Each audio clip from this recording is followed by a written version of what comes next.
नमस्कार, सोशल संवाद में मैं सिद्धार्थ आप सभी का स्वागत करता हूं। इस समय बंगाल चुनाव में घमासान चल रहा है टीएमसी और भाजपा के बीच में। और ये जिस तरह से हम देखें कि टीएमसी और भाजपा के बीच में लगातार टकराव रहता है, उसमें काफ़ी ज़्यादा भाजपा के कार्यकर्ता भी मारे जा चुके हैं। अब जो है टीएमसी एक बार फिर जय श्री राम के नारे पर हाईकोर्ट गई थी। हाईकोर्ट ने वहाँ फटकार लगाया है टीएमसी को। उस पर हम बातचीत करेंगे रितु बहुगुणा जोशी जी से, प्रयागराज से सांसद है। मैम, जिस तरह से हम देखें लगातार घमासान मचा हुआ, बीजेपी के कार्यकर्ता मारे गए, अब जय श्री राम के नारे लगने के बाद क्या जय श्री राम का नारा लगाना गुनाह है? देखिए, चुनाव की प्रक्रिया शुरू हो चुकी है। सेना प्रतिदिन भारतीय जनता पार्टी की तरफ रुझान बढ़ता जा रहा है और ये सीधी दीवार पे लिखाई है कि इस बार भारतीय जनता पार्टी की सरकार बनेगी और ममता बनर्जी की सरकार जाएगी। वो जाएगी उनके अहंकार की वजह से, वो जाएगी दोषपूर्ण नीतियों की वजह से। विपक्ष को आप सभा नहीं करने देंगे, उनको आप जुलूस नहीं निकालने देंगे, आप उनको रैली नहीं करने देंगे। रैली निकालेंगे तो आप पत्थर फेंकेंगे।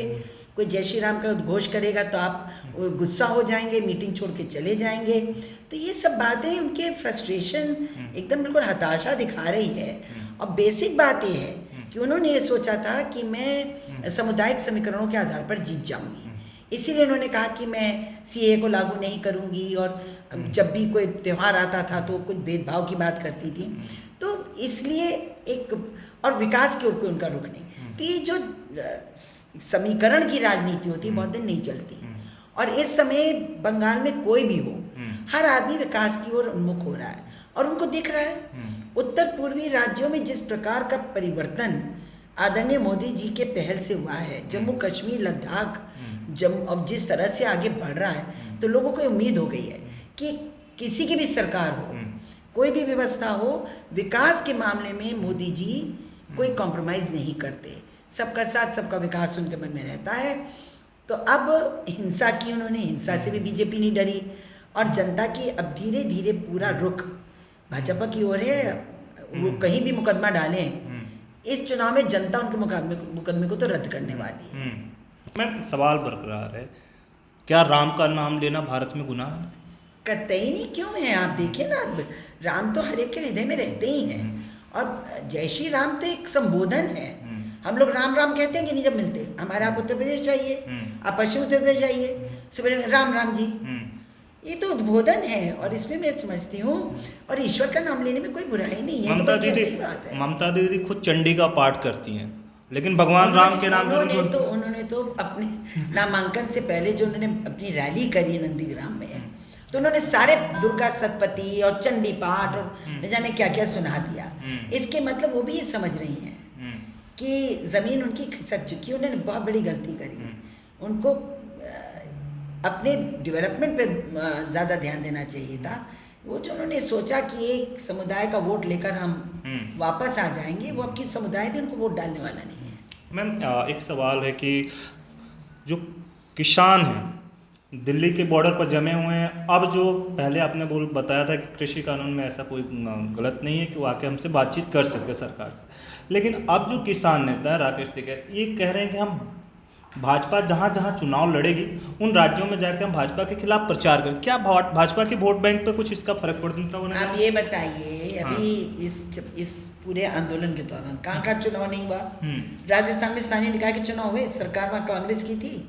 कितना अच्छा वोट हम लोगों को मिला, कितने हमारे हजारों लोग जीत, करीब 2000 से ज़्यादा लोग जीत कर वहाँ पर आए। अब आप आ जाइए गुजरात में चुनाव हुआ, ये लोग बोलते रहे, शोर मचाते रहे, क्या हुआ? गुजरात में तो 80 से 85% सीटें सब 32 में से या 32 जिला पंचायतों में से 31 जिला पंचायतें भारतीय जनता पार्टी जीत कर आई। कांग्रेस का सफाया हो गया है, चाहे वह म्यूनिसिपल इलेक्शन रहे हो चाहिए। और आप देखते जितने बाई इलेक्शन हुए, इस बीच में 40 के आसपास बाई इलेक्शन हुए हैं पूरे एक साल में कोविड के। इस दौरान भी हुए, जहाँ जहाँ चुनाव हुए हमारी जो स्ट्राइक रेट है 65 से 70% की, हम लोग जीते हैं। तो मेरा कहना यह है, और क्या पैमाना होता है? यही तो पैमाना होता है चुनाव का, और इस चुनाव के पैमाने में हम लोग खड़े उतर रहे हैं। अब आप देखिएगा, लोग कहते रहे कोविड में कुछ नहीं किया तो हम बिहार जीते, आप कह रहे हैं हम कुछ नहीं करते तो हम बंगाल भी जीत जाएंगे। तो ये जनता बहुत इस देश की विवेकपूर्ण है, विवेकशील है, और जो किसान है गलत कर रहे हैं। किसानों को बरगलाया गया है, गुमराह किया गया है। और आप खुद देखिए, देश के किसान जुड़ नहीं रहे हैं। मेरा तो निवेदन है कि एक बार उसको ठीक से एक्ट को पढ़ें। और जो किसान कानून है वो बिल्कुल छोटे किसानों के हक में है। अब मैं नहीं जानती कि बिचौलियों का क्या नुकसान इसमें होगा, लेकिन फ़ायदा तो देश के 80% किसानों को मिलने वाला है। जी मैम, अभी महिला दिवस 8 मार्च को है, आप महिलाओं के लिए क्या कहना चाहेंगे? देखिए, महिलाओं के प्रति हमारी सरकार, केंद्र की सरकार बहुत समर्पित है। महिलाओं के लिए अनेकों प्रावधान किए जा रहे हैं और ये प्रावधान आर्थिक क्षेत्र में सुदृढ़ता के लिए, सामाजिक क्षेत्र में उन्हें सुदृढ़ बनाने के लिए, उन्हें सशक्त बनाने के लिए ये कार्यक्रम चल रहे हैं। तो इस सशक्तिकरण कार्यक्रम बहुत तेज़ी से बढ़ रहा है, चाहे वो स्वयं सहायता समूह के माध्यम से हो या वह ऋण देकर और MSME सूक्ष्म मध्यम और छोटे उद्योगों में उनको बढ़त देने की हो, मुद्रा लोन के थ्रू उनको मदद करने की हो, चाहे फिर वो हमारे छोटे स्तर पर, अन्य स्तर पर जो महिला किसानी करती हैं उनको सुविधाएं देने की हो। तो इन सब बातों को ध्यान में रखते हुए आर्थिक लाभ महिलाओं को भारत की योजनाओं के थ्रू लेना चाहिए। उसके साथ साथ सामाजिक जो कमियां हैं, त्रुटियां हैं, उनको दूर करने के लिए जो बेटी बचाओ बेटी पढ़ाओ कार्यक्रम है, निःशुल्क शिक्षा का प्रावधान है, अब नई शिक्षा नीति आई है, उसमें हमारी युवतियों के लिए बहुत सारे कार्यक्रम हैं। लड़कियों को बढ़ावा देने के लिए शिक्षा में निःशुल्क शिक्षा और वजीफ़ों की बड़ी व्यवस्था की गई है। इन सब चीज़ों के आधार पर महिलाओं को, अब लड़कियों को, बालिकाओं को बहुत सुविधा मिलने वाली है। बस इतना है, थोड़ा पढ़ें, देखें, जानकारी प्राप्त करें और उसका लाभ उठाएं। बहुत सारे कानून महिलाओं पर हिंसा को रोकने के लिए बनाए गए हैं। उन कानूनों का प्रचलन होना चाहिए, उनसे लाभ प्राप्त करने की कोशिश हो। और मुझे बड़ी खुशी है कि अभी प्रधानमंत्री ने घोषणा करी है कि जो निर्भया फंड है उससे वो 1000 मोबाइल कोर्ट्स मतलब चलने वाले अदालतें बनाएंगे और जो त्वरित महिलाओं के विषयों पर फैसला लेने का काम करेगी। तो ये बहुत बड़ा पहल हो जाएगी।